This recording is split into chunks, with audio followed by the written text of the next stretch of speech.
Welcome to Canvas Introduction. In these videos, in this series of videos, I'm going to show you how I set up my Canvas to be successful in the classroom for my students. I teach at a fourth grade, elementary level, so I do try to make it basic and simple so my students can navigate it. But once you learn these basics, then you can move on and make your page fancier, do a lot more things with it. But setting it up this way will get you started, get you rolling, and get you used to assigning and creating tests and getting it out to your students. So I'm going to begin with step number one. Before you publish a classroom, the first thing you got to do is set a course homepage. So I'm going to show you how to do that. Setting a course homepage is pretty basic. So I've created a course down here called Test Course for Professional Development. And here it's got the publish button. So it's not ready to be published. So if I try to click it, I try to click the publish button, this comes up, choose course homepage. So we're going to do that, but not through here. So I'm going to show you how to do that in the way that I've set mine up that I found to be most successful. So before you can publish your course,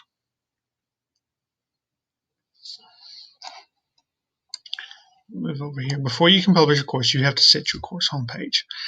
In my classrooms, and I'll show you examples of my classrooms in subsequent videos, but in my classrooms, I use the modules as the course homepage. So if you look over here in the navigation menu, right over here to the side, I'm going to move me over here. We have lots of different options here, but we have modules. Modules is what I use as my course homepage. So when you open up your page, you have your options over here, and if you look at these gray buttons, import existing content, import from Commons, and then you have here, choose homepage. So all you have to do is click here, choose homepage, and it gives you the options. You have course activity stream, pages if you create pages, but we'll go over that in another video later on. And then you have course modules, assignments, list, and syllabus. I prefer the course modules. I've found that easier for my students and for myself to keep track of assignments and how I'm pushing out to students. So course modules is chosen, and click Save.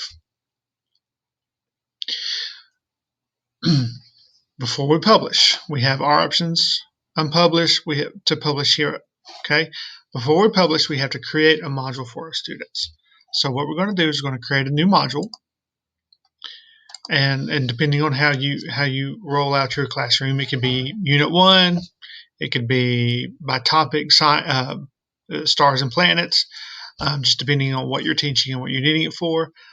Like for example, with my math class, I do it by week. So as you see, when I click on module name, it already has some weeks built in here.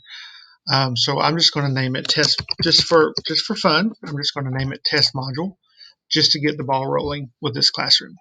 So I'm going to click add module. So now I've set my home page to my modules, and I've created a module. Now I can publish my page. Now I'm ready to roll.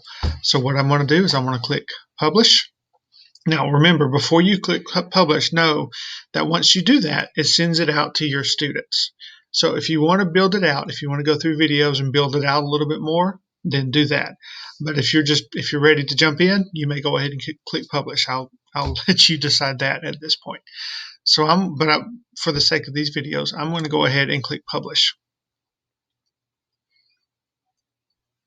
Now you see it went from unpublished to published. So now if I want to unpublish it, if I want to take it away from view from my students to be able to view it, I'll just simply click unpublish. But now you have your home page ready, and you have a module up and running, ready to build your classroom.